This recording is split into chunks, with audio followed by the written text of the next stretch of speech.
Em discussão única, a admissibilidade do substitutivo global subscrito por vários vereadores ao projeto-lei 038, que substitui de maneira global o projeto-lei 038, que altera e revoga dispositivos da Lei 4.430, de 17 de janeiro de 2006, e da outras providências. Em discussão, o substitutivo, com a palavra o vereador Antônio Luiz Batista. Senhor presidente, o que nós estamos aqui discutir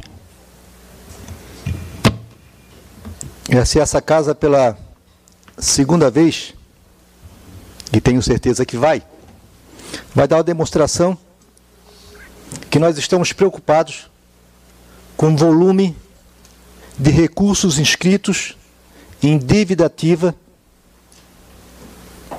que correspondem a tudo aquilo que o contribuinte deixou de pagar por algum motivo para os cofres do município.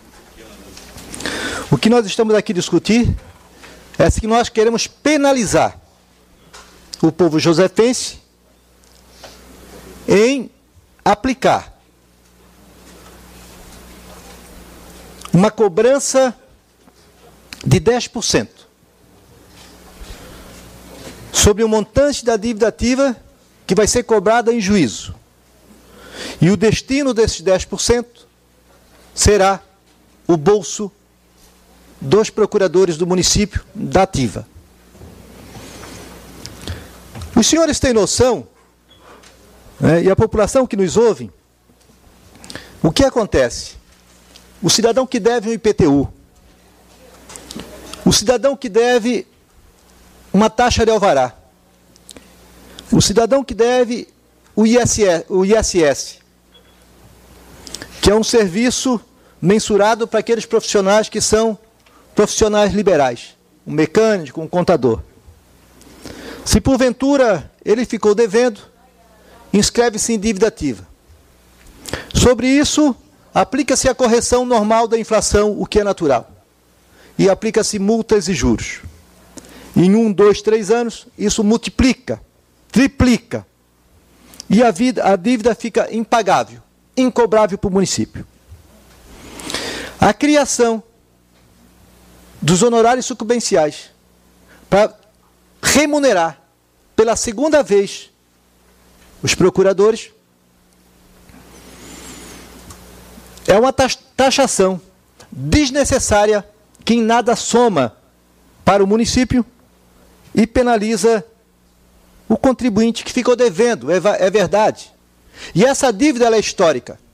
Eu queria que a Câmara focalizasse para que os senhores tenham noção o que significa 10% sobre o montante de dívida ativa. Este aqui é o balanço consolidado de 2010. Bem perto onde está grifado em vermelho, por favor. Aproxima o máximo que for possível. 248 milhões 100 mil reais, 249 reais e 79 centavos. O montante da dívida que o município tem a recolher do contribuinte é 248 milhões de reais. Isto significa, se a Procuradoria fizesse um esforço hoje, vamos que, por um fato natural, o contribuinte viesse em juízo, pagaria para os procuradores 24 milhões de reais. E o município receberia os 248 em 48 vezes, em 60 vezes, em 80 vezes ou em 100 vezes, conforme viesse a ser a lei de refinanciamento, Refins, que é a lei de refinanciamento da dívida para com o poder público. Em abril, maio de 2009, acompanhando uma delegação dos servidores municipais que reclamavam o reajuste salarial e o ganho real para os servidores, o prefeito reclamava de onde iria buscar o recurso. E lá estava toda a diretoria do sindicato, eu acompanhei também, e estavam representantes da Procuradoria, que não é nenhum de nós aqui, nenhum dos senhores E nós havíamos já na gestão, no início da atual gestão, o vereador João do Ovo subiu essa tribuna, eu subi a tribuna pedindo que o prefeito encaminhasse um projeto de refinanciamento da dívida, que desse a oportunidade, sim, de manter o principal, sim, de cobrar a correção, mas que amortizasse e não cobrasse a multa e o juro, portanto, era o mesmo que o cidadão que não ficou devendo, deixou o dinheiro na poupança e depois entrega para a prefeitura com toda a correção. Ninguém está pedindo anistia, ninguém está pedindo que não deixe de pagar, apenas que houvesse a correção daquilo que ele estava devendo. E lá levantou um procurador dizendo que isso era inconstitucional, porque isso era contra da lei de responsabilidade fiscal, porque se não cobrasse essa dívida, tinha que responder perante o Tribunal de Contas, porque estava deixando, renúncia fiscal. Ora, senhores, então assim todos os governos do Brasil seriam presos. Todos os presidentes da República desse país seriam presos. E no mesmo ano o governo Lula está fazendo um refinanciamento de dívida. O que era? Simplesmente chamar o contribuinte, alonga mais a cobrança, parcela em 48, porque hoje é possível fazer em 48, parcela em 50, 60, 70, 80 vezes, de acordo com o montante. E você tem que ter o valor mensal não poderia ser menos do que R$100, R$50, senão o cara vai pagar 10. Então, aquele contribuinte com 3 mil baixaria para 1.500, cortaria juro e correção. Dividido lá em 20 prestações, daria R$80. E o município conseguiria arrecadar 40, 50 milhões. O erro do Fernando Elias é que ele fez 3. E os 3 que ele fazia, quando nós aprovávamos, ele dava 2 meses para entrar, porque queria fechar o caixa. Quando fez uma no final do governo Fernando Elias, ele fez uma para pedir para o mês de novembro. Votamos, ele só tinha um mês. Um governo que já tinha perdido as eleições, não arrecadou nada. O atual prefeito podia prorrogar, não quis a prorrogação. Então deixou de cobrar. Conclusão, 2010, a dívida é de 248. Certamente em 2011, ele já passou para 250, 260. E ela é sempre crescente. Há necessidade de fazer o refis para estancar o crescimento da dívida, para que você incentive aquele que está atrasado e comece a colocar sua em dia. E a política da Procuradoria, o que é? Não negociar. Não chamar o contribuinte para negociar junto à Procuradoria, porque aí não dá o refis, não dá o sucumbência. Ele põe tudo para a Justiça e força a juíza a encaminhar os ofícios para que o contribuinte venha negociar em juízo, porque pode vir negociar na Procuradoria, mas não interessa negociar na Procuradoria, os procuradores, que têm por dever de ofício fazê-lo, porque não vão ganhar os 10%, porque administrativamente não pode cobrar os 10%. E aí viram a bola de neve.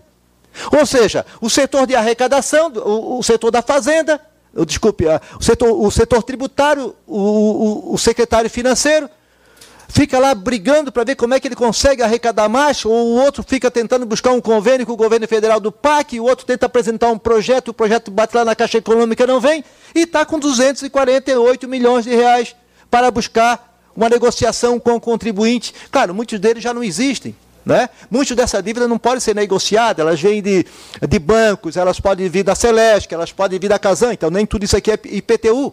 Mas aquilo que são, nós estamos falando para favorecer o pequeno. Porque o grande, ele vai para o conselho de contribuinte. Ele entra com recurso e protela, e chega no final não paga. Mas nós estamos falando daquele que não tem um advogado, é o contribuinte, é o pequeno. E eu não acredito que uma aposentada queira deixar de pagar o IPTU. Ela muitas vezes não pode pagar, porque ela escolhe, eu pago o IPTU ou compro o medicamento. Eu trouxe aqui um exemplo de uma família, tanto morreu o pai quanto morreu a mãe, e deixou lá para os 3 filhos, e ele já não tem posse, deixou uma dívida de R$ 3.600, e eles não conseguem nem pagar o inventário, nem os R$ 3.600. Querem penalizar mais o quê? Essa família? Ingressar com ação na justiça e depois penhorar a casa? É isso? Ora, dos 3.600, na realidade era R$ 1.600. Se fosse parcelar em 20 vezes, daria 16. Em 10 vezes, daria 160. Em 20 vezes, daria R$80. A forma como está, ela teria que pagar 360 na boca do caixa para o advogado. E naquele mês tem mais uma dívida de 500 de IPTU, que tirar dos 20%, teria que pagar 600 naquele ano. E mais as prestações mensais.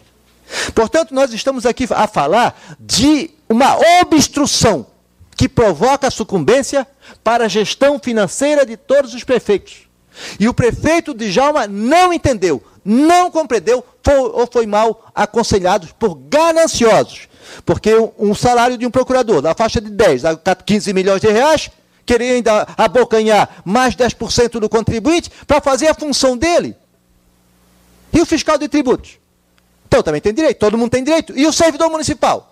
Não vai participar desse bolo? Não. Nem o servidor pode, nem o procurador pode, porque isso é um dinheiro que tem que vir arrecadado para a educação e para a saúde.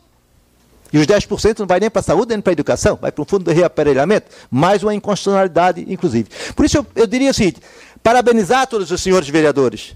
Nós estamos ao lado do povo. Né? Todos que assinaram, foi unânime, só não assinou o presidente, por ser o presidente. O vereador Rovino é o presidente da comissão, mas vai dar o seu parecer, o vereador Moacir, que não estava aqui. Então, unanimidade. Então, vamos voltar com a consciência que nós estamos fazendo a coisa certa. Esse projeto, ele não tem autor. São de todos os vereadores e o seu voto é um voto em favor do povo josefense. Continua em discussão. Não havendo mais vereadores que queiram discutir. Em votação, senhores vereadores concordam com o substitutivo global, permaneça como estão. O projeto está aprovado com a abstenção do vereador Orvino. O substitutivo global está aprovado com a abstenção do vereador Orvino.